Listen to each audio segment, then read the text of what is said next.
And last one po, baka po pwede kaming makakuha ng reaction from the palace about Senator Imy's remark criticizing the government's efforts to maintain San Juanico Bridge. And like, she said, and I quote, sana ako na lang nagpresidente. Lumiliwanag po ba ang ambisyon ni Senator Amy Marcos? Well, anyway, naging senador po ang si mahal na Senadora Amy Marcos since 2019. At malamang po ay alam naman po niya ang naging budget ng dating administrasyon patungkol po dito sa San Juanico Bridge. At 4 na taon pong nagkaroon.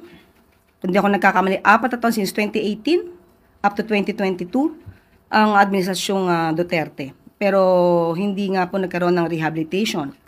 At dapat nga po magpasalamat po tayo sa panahon po ngayon ni Pangulong Marcos Jr. dahil nang kanilang nagkaroon ng inspection, doon lamang po nakita ang lawak na po ng danyos at dapat na kailanganing i-repair sa San Juanico Bridge. Sa panahon lamang po ni Pangulong Marcos Jr., ito nagkaroon talaga ng malaliman at na pag-i-inspect para po makita na maaaring ito po ay hindi na magandang daanan at dangerous na po sa mga lumalakbay gamit po ang San Juanico Bridge.